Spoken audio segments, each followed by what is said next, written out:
오늘 살펴볼 하나님의 말씀은 빌립보서 4장 4절을 찾겠습니다. 빌립보서 4장 4절입니다.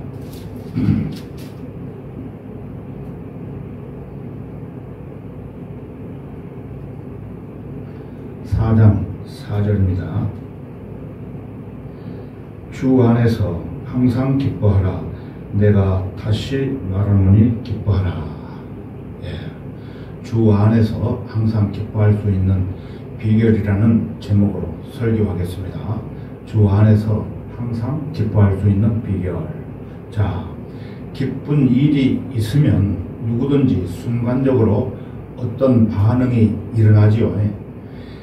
자기 마음 속으로만 기뻐할 수 있는 사람이 있는가 하면 대부분 어린애나 어른이나 모두 겉으로는 웃는 모습을 드러내기도 합니다. 여러분, 어린 아이들을 보세요. 뭔가 부족하면 짜증을 내다가도 배부르게 먹고 몸이 편하면 싱글벙글 웃는 것을 볼 수가 있습니다. 이 어린 아이들은 하루에 평균 300번에서 400번 정도 웃는답니다. 그런데 이제 나이가 들면서 어른이 되면은 실제로 웃음이 줄어들어서 하루에 10번 내지 15번 정도 웃는데요. 사람이 늙으면은 웃을 일이 별로 없겠죠. 그래서 웃음도 잃고 건강도 잃고 그러다 보면 결국에는 이제 죽음에 이르게 된다는 것입니다. 하지만 의학적인 측면에서 웃음은 질병 예방과 치료에 도움이 된다고 말하고 있습니다. 그래서 사람이 진심으로 활짝 웃었을 때 사람의 몸속에 있는 650개의 근육 중에서 231개의 근육이 움직이기 때문에 부교감신경을 자극해서 심장을 천천히 뛰게 만들기 때문에 심장병 예방에 상당히 도움이 된다는 겁니다. 그래서 꼭 좋아서 웃는 것만이 아니라 마지못해 억지로 웃는 것도 도움이 된다고 합니다. 왜냐하면 우리의 뇌는 가짜인지 진짜인지를 구별을 못한대요. 그래서 억지로 웃어도 약 90% 정도는 효과가 있다고 합니다. 주변 환경에 따라 자기도 모르게 억지로 웃는 사람이 있을 겁니다. 하지만 우리의 삶에는 기쁜 일만 있는 것이 아닙니다. 때로는 많은 사람들이 인생에서 고난과 시련을 겪으며 슬픔과 어려움 속에서 기쁨을 찾는 것이 어려워 보일 때가 있겠죠. 그러나 성경은 분명히 말씀합니다. 항상 기뻐하라고. 이 말씀은 우리가 어떤 상황에 처해 있든지 주 안에서 항상 기쁨을 누릴 수 있음을 가르쳐 줍니다. 그렇다면 우리가 어려운 상황 속에서도 어떻게 기쁨을 찾을 수 있을까요? 기쁨은 단순한 감정이 아니라 믿음에서 비롯되는 마음속 깊은 곳에서 나오는 것이 진짜 기쁨이 되겠죠. 그러므로 구원받은 사람은 육신적으로 가진 것이 없을지라도 그 혼에 참된 기쁨이 있는 사람은 웃을 수 있다는 것입니다. 예수님이 고난을 받으셨기 때문에 우리가 기뻐할 힘을 얻고 기뻐하라고 명령받았기에 기뻐할 수 있게 되는 겁니다.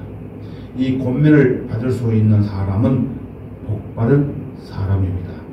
그러므로 구원받은 성도들은 기뻐하라는 명령이 있음을 더욱 힘차게 기뻐해야 된다는 것입니다. 바로 이 말씀이 그리스도인들에게 생활화가 되지 않고 어떤 일로 인해 무척 괴로워한다면 하나님의 은혜를 누리지 못할 것입니다. 구약성경 잠언 17장 22절에 가서 보면은 즐거운 마음은 약과 같이 좋으나 상한 영은 뼈를 마르게 한다고 말씀하고 있습니다. 그러므로 주님 안에서 누리는 즐거운 마음과 기쁨은 인생의 활력을 얻는 지름길이요 최고의 건강 비결이라는 것입니다. 성도 여러분, 이것은 육신의 기쁨이 아닙니다. 만약 육신적인 기쁨이라면 항상 유지하는 것이 불가능할 것입니다. 자, 오늘 우리는 주 안에서 항상 진정한 기쁨을 찾는 비결을 함께 나누어 보고자 합니다. 주 안에서 항상 기뻐할 수 있는 비결, 첫 번째, 하나님의 주권을 믿을 때 기뻐할 수 있다는 것입니다. 하나님의 주권을 믿는다는 것은 결론적으로 우리의 삶이 예측 불가능하고 혼란스러운 시간의 연속이 아니라 사랑과 능력의 하나님께서 통치하시는 질서 있는 역사임을 확신하고 그분 안에서 참된 평안과 목적을 발견할 수 있다는 것입니다. 그러므로 우리는 하나님께서 우리의 삶을 어떻게 인도하실지를 믿고 그분의 주권 아래 있음을 인정해야 합니다. 우리가 고난을 겪을 때 그것이 단지 고통만이 아니라 하나님께서 우리를 더욱 성숙하게 하기 위한 과정이라는 믿음이 필요합니다. 왜냐하면 반드시 육신의 연약함으로 힘든 날이 임하고 그 연약함의 슬픔의 세월이 찾아오기 때문이라는 것입니다. 그러나 하나님이 명령하시는 기쁨은 영원토록 지속될 것들에 기초를 둔 하늘나라의 기쁨입니다. 구원받은 성도들에게 이러한 축복이 있기 때문에 이 세상에 사는 동안 육신적으로 어떠한 어려움이 있을지라도 영광을 주께 190장 가사를 보면은 강물같이 흐르는 기쁨 성령 충만함이라 정결한 마음 영원하도록 주의 거처 되시네. 주님 주시는 참된 평화가 내 마음속에 넘치네. 성령 주시는 참된 기쁨이 항상 마음에 넘친다고 찬양합니다. 저는 이 기쁨이 주저넘는 것이 아니라고 굳게 확신합니다. 그런데 오늘날 많은 사람들은 자신의 파멸에 대하여 무지하고 은혜의 구원에 대하여 생소하며 대속을 이룬 피에 대하여 무감각하기 때문에 그들은 자신의 의를 기뻐합니다. 자신의 의를 주장하는 자들은 거짓된 신앙 고백 또 헛된 자랑을 오랜 세월 되풀이하며 살아온 기쁨을 갖고 있습니다. 이와 같은 것들은 두고 항상 기뻐하라고 말하는 것이 아닙니다. 우리가 기뻐하는 것에 대해서는 정당한 이유들이 있어야 합니다. 그렇지 않으면 항상 기뻐해야 할 이유가 있을 수 없다는 것입니다. 여러분께 몇 가지 질문을 드리겠습니다. 마음속으로 각자 자문자답해 보십시오. 여러분의 소망이 예수님이 죄인들을 위해 십자가에 달려 고난과 고초를 당하신 일에 고정되어 있다고 생각하십니까? 예, 맞죠? 여러분, 진실로 예수님 안에 생명에 참여하고 있습니까? 예. 죽은 자들 가운데서 살아나신 예수 그리스도의 부활로 말미암아 하늘나라의 복된 삶 소망을 가진 자로 확실히 거듭났습니까? 예, 아멘. 만일 그렇다면 주 안에서 항상 기뻐하십시오. 본문 말씀에 명령하는 기쁨은 주제 넘은 기쁨이나 육신적인 기쁨이 아니라는 것이 분명하지 않습니까? 성도 여러분, 여기서 추가로 말하고 싶은 것은 이 기쁨은 광신적인 기쁨이 되어서는 안 된다는 것입니다. 아무 뜻도 모르면서 그저 기뻐하면 안 된다는 거예요. 우리의 기쁨이 하나님께서 행하신 구원의 선한 일들에 대한 명확한 유예를 통해 나오는 것이 아니라면 그것이 우리에게 무슨 유익이 되겠느냐는 것입니다. 본문에서 명령하고 있는 기쁨은 그리스도인의 통상적인 기쁨입니다. 그것은 농부가 씨를 뿌려 몇 달 만에 거두어들인 추수 때의 기쁨이 아니라 매달마다 얻을 수 있는 기쁨입니다. 이 기쁨은 날이 갈수록 절대로 줄어드는 기쁨이 아닙니다. 여러분의 세월이 거듭거듭 흐른다 해도 이 즐거움과 기쁨은 길이길이 이어져 간다는 것입니다.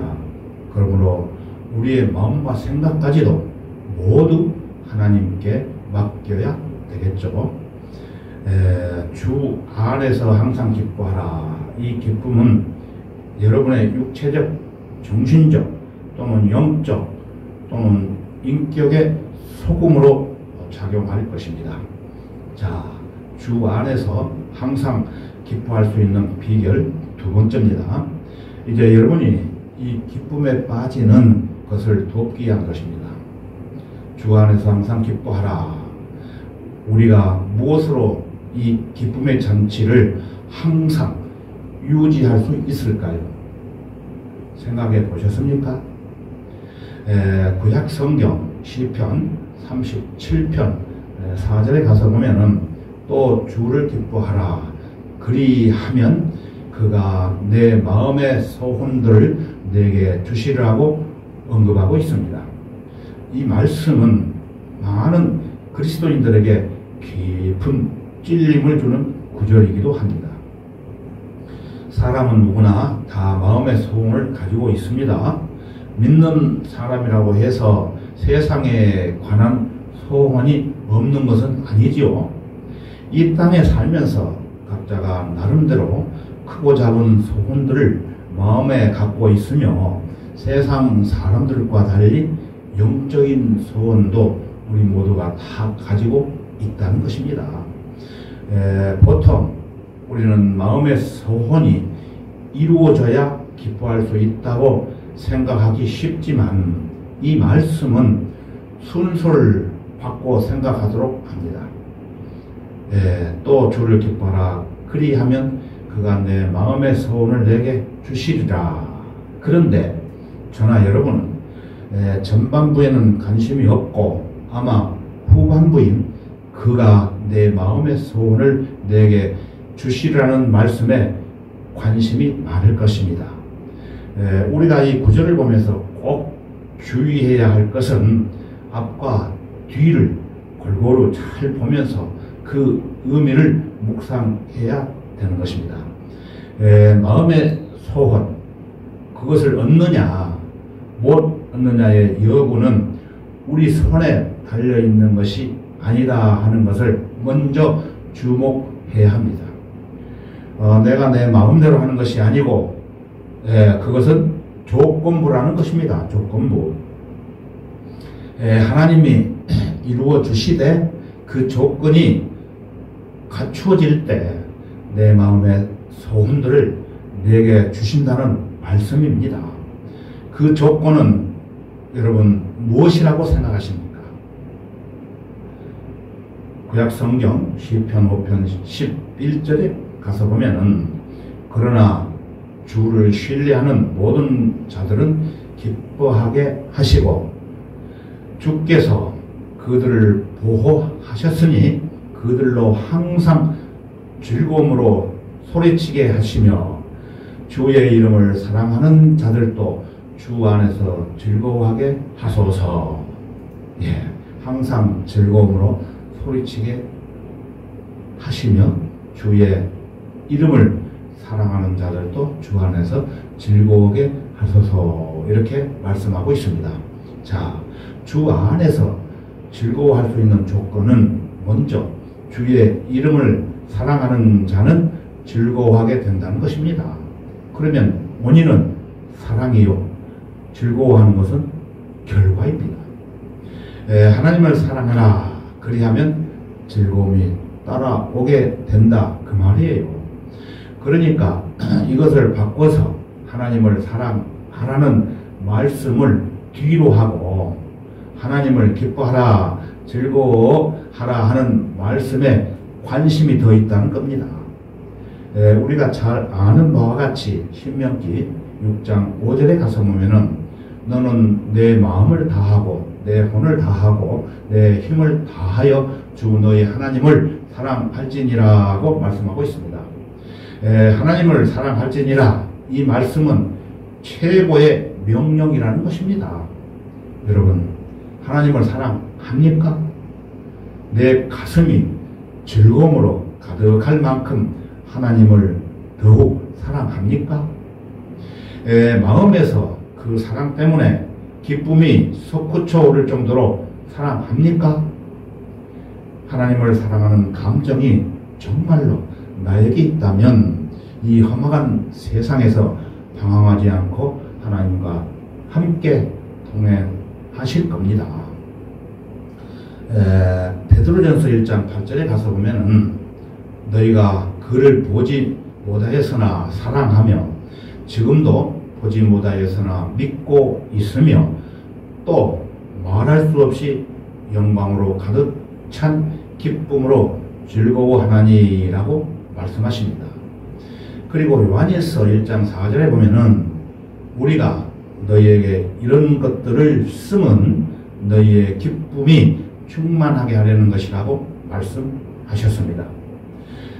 그리스도인은 기쁨을 가진 사람들입니다. 이 기쁨은 주님의 기쁨이 우리 안에 머물러 있기 때문에 오는 것입니다. 왜냐하면 성령의 열매이기 때문입니다. 성령의 열매는 여러분이 맺는 것이 아닙니다. 성령의 열매는 주님께서 맺으시는 열매라는 것입니다. 여러분은 단지 그 기쁨의 열매를 나타내고 있을 뿐이랍니다. 여러분 안에 거하시고 여러분을 이루하시고 영원토록 여러분과 함께 하실 삼위일체신 성령을 기뻐하십시오. 그러면 위로부터 오는 은혜가 넘칠 것입니다.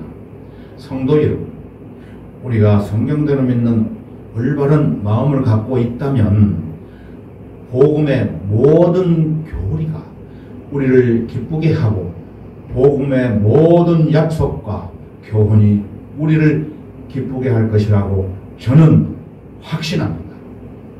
자, 항상 주 안에서 기뻐할 수 있는 비결 세 번째, 이 기쁨의 이유에 대해 살펴보겠습니다. 마지막으로 어떤 사람은 우리가 왜 기뻐해야 합니까? 라고 물을지 모르겠습니다만 정말 이 기쁨에 대한 이유가 있다는 것입니다.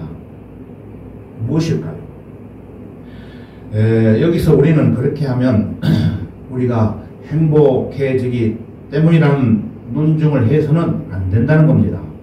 세상 사람도 기쁨이 암울한 염려를 몰아내는 가장 현명한 일 가운데 하나라고 생각한다고 말합니다. 하나님의 자녀라면 자기의 염려를 모두 하나님께 맡겼을 때 염려를 몰아내는 가장 지혜로운 일로 간주해야 합니다. 그리스도인은 어떤 환경에 따라 시험을 받을 수 있습니다. 하지만 주 안에서 행복하다면 아무리 달콤한 시험의 유혹도 큰 인상을 주지 못할 것입니다. 주님에 대한 이 기쁨은 마음 속에서 세상 쾌락을 몰아낼 것입니다. 일단 하나님 안에서 행복하게 된 사람은 세상 사람들이 알고 있는 가장 큰 행복을 경멸하게 되는 것입니다. 하나님의 자녀는 주 안에서 행복할 때 세상 사람들이 알고 있는 행복에서 완전히 벗어나 있습니다. 세상의 일들을 결코 추구하지 않습니다. 그러나 의무 때문에 단순히 예배당에만 왔다 갔다 하면서 훌륭한 성도인 채 하는 가련한 자들은 주 안에서 누리는 기쁨을 맛볼 수 없습니다.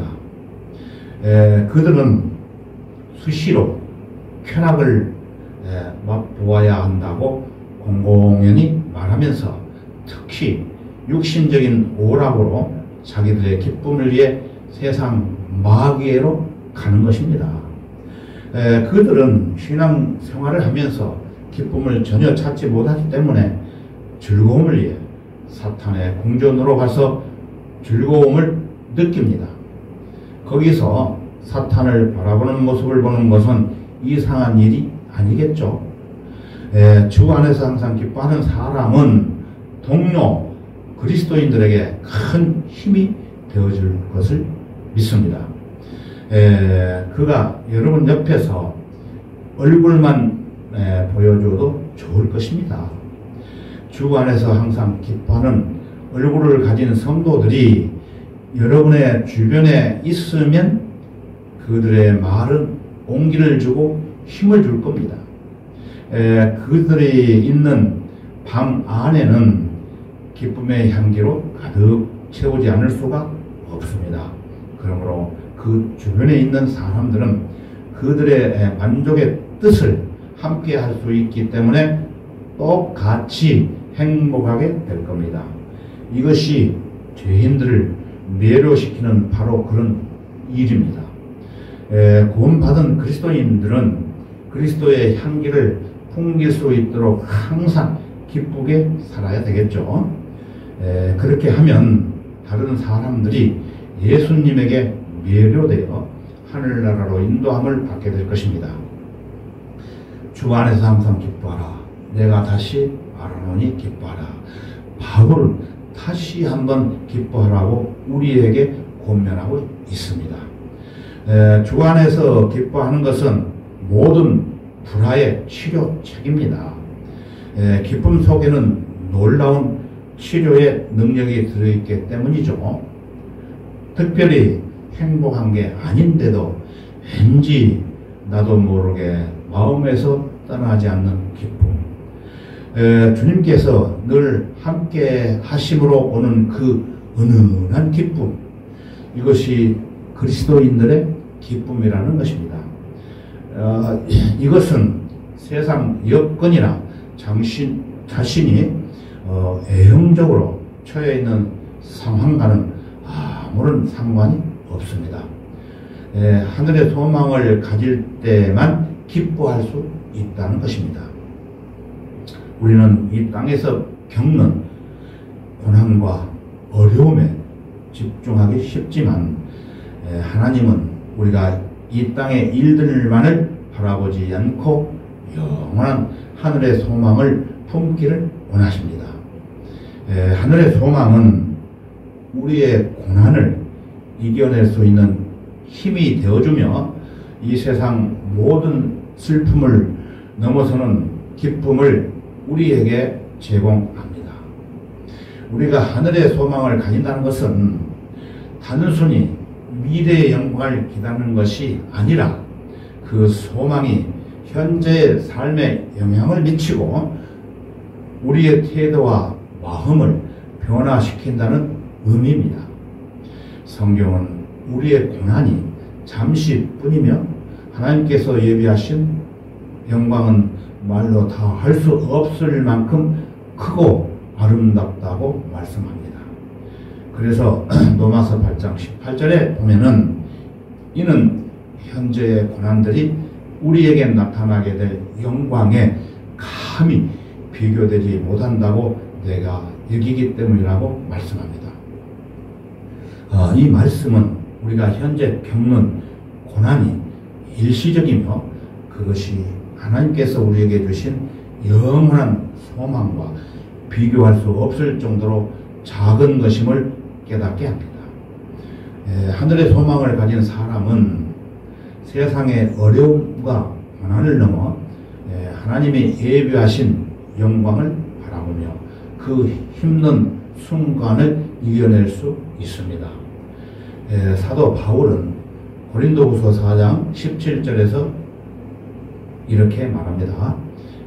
이는 우리가 잠시 받는 가벼운 환난이 우리를 위하여 훨씬 뛰어난 영원한 영광의 비중을 이루어 가기 때문이라고 언급합니다. 바울은 자신의 고난이 영원한 영광을 위한 준비가 된다고 고백하며 그러한 고난 속에서도 기쁨을 발견할 수 있었다고 말하고 있습니다. 우리는 이 세상에서 아무리 힘들고 고통스러운 상황을 겪어도 하늘에 복던 소망이 우리에게 기쁨을 주는 힘이 될 수 있습니다. 이러한 하늘의 소망을 가지고 살아갈 때 우리는 세상의 고난을 이겨낼 수 있으며 어떠한 상황에서도 기쁨을 놓지 않고 살아갈 수 있습니다. 하나님께서 예비하신 영원한 소망을 바라보며 우리의 삶에서 기쁨을 계속해서 찾고 기쁨을 통해 하나님께 영광을 돌리는 삶을 살아가기를 원하는 것입니다. 오늘 하늘에 있는 고향집인 저택을 생각할 때마다 마음속 깊은 데서 간직되어 있던 기쁨이라는 것입니다. 영원한 생명과 새 예루살렘을 떠올릴 때마다 마음 전체를 감싸오는 그 영원한 기쁨이 있는 것입니다. 그러면 그 고향집 저택은 어디에 있을까요? 사람들은 흔히 말하기를 자기가 태어난 곳을 고향이라고 하는데 성경은 그렇지 않다고 말씀합니다. 사람은 이 세상에 태어나서 어떻게 살았든지 죽음을 맞이하게 되는데 한 번 죽는 것은 사람에게 정해진 것이고 그 뒤에 심판이 정해져 있다고 말씀합니다. 그 심판은 두 가지가 있는데 첫 번째는 예수 그리스도를 믿지 않고 죽는 사람은 유황불이 영원히 타는 지옥불로 들어가게 되는 것이고 두 번째는 예수 그리스도를 믿고 죽은 사람은 하늘에 있는 저택으로 간다고 말씀하십니다. 그래서 요한복음 14장 2절에 가서 보면은 나의 아버지 집에는 많은 저택들이 있느니라. 그렇지 아니하면 내가 너희에게 말하였으리라. 나는 너희를 위하여 처소를 마련하러 가노라고 그때 활동한 제자들에게 예수님께서 직접 말씀하셨습니다. 예수님께서 우리 죄를 대속해 주시기 위해 십자가에서 피 흘려 죽으시고 성경대로 3일 만에 살아나시고 하나님께서 계시는 셋째 하늘로 승천하셨습니다. 자, 우리 다 같이 요한계시록 21장 4절을 찾아보겠습니다. 요한계시록 21장 4절입니다.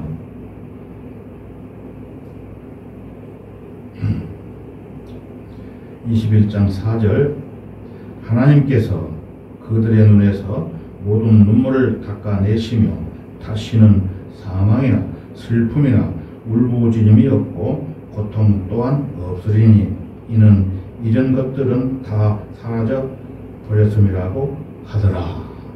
이 말씀은 성경 66권 속에서 발견되는 가장 위대한 약속 중에 하나입니다. 그 하늘나라에 있는 저택에서는 더 이상 슬픔이 없고 괴로운 아픔과 고통이 없고 더 이상 실망의 눈물이 없으며 죽음이 없는 영원한 하늘나라입니다. 여러분, 즐거움과 기쁨이 항상 넘치는 곳, 그곳으로 가고 싶지 않으십니까? 예, 가고 싶죠. 구원받은 그리스도인들은 한 사람도 빠짐없이 모두 다 그곳으로 가는 것입니다. 자, 이제 결론을 맺겠습니다. 저는 제주에서 25년을 살다 보니까 저를 아는 지인들이 몸이 아파서 육지에서 제주에 와가지고 치료를 하기 위해서 왔던 사람들이 있는데, 그때 일어난 사실 하나를 여러분들에게 말씀을 드리고 마치겠습니다. 어떤 자매가 곧 죽음을 눈앞에 두고 오늘 내일 하고 있었는데 교회 성도들과 함께 병문안을 갔던 적이 있었습니다. 그런데 죽음을 눈앞에 두고 있던 그 자매가 하는 말이, 저는 이제 곧 죽게 됩니다. 곧 죽게 될 겁니다. 그렇지만 제 마음은 이제 주님이 계시는 곳, 하늘나라로 가게 되는데 그것은 너무나 기쁘고 행복할 뿐입니다.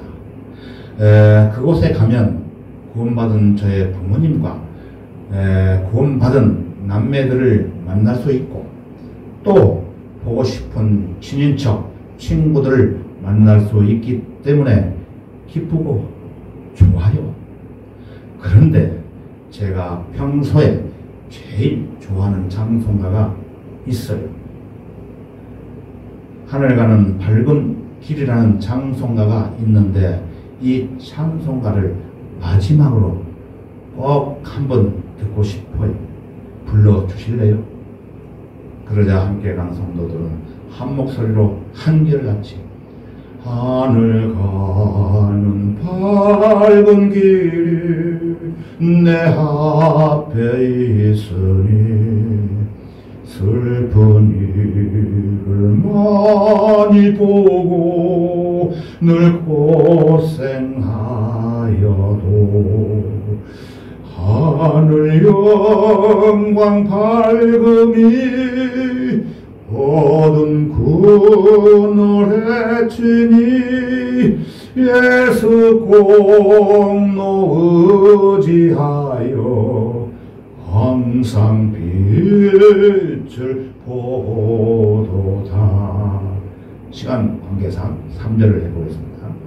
내가 천성 바라보고 가까이 왔으니 하늘나라 영광 집에 가실 맘이 또다.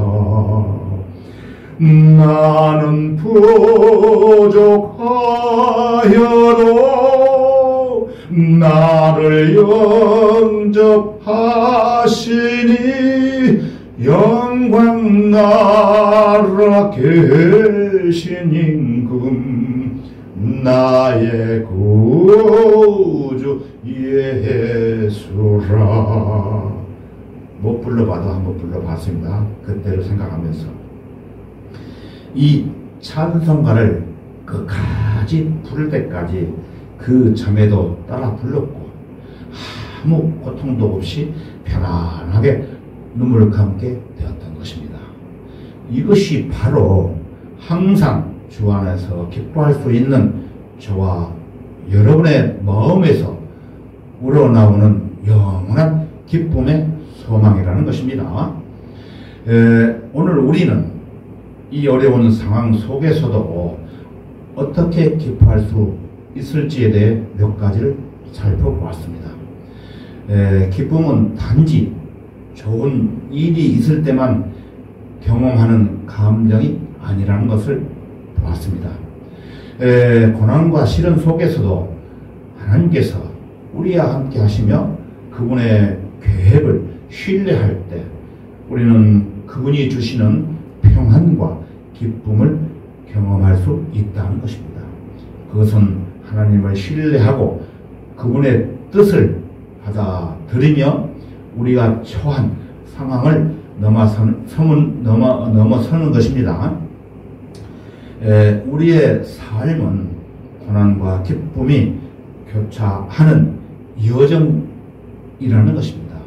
그렇지만 그 여정 속에는 하나님을 신뢰하고 기도하며 하늘에 복된 소망을 바라볼 때 우리가 겪는 모든 일이 결국에는 하나님께서 주시는 기쁨과 영광으로 이어짐을 믿을 수밖에 없는 것입니다.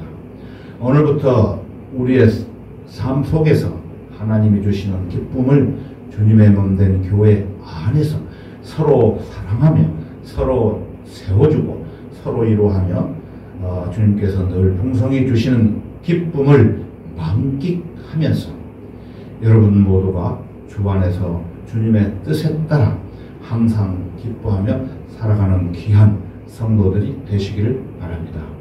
하나님께서는 우리에게 그 어떠한 상황 속에서도 기쁨을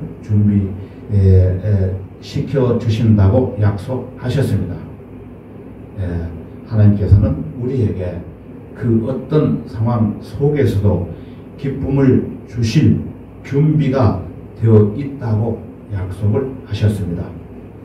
다 같이 기도하겠습니다.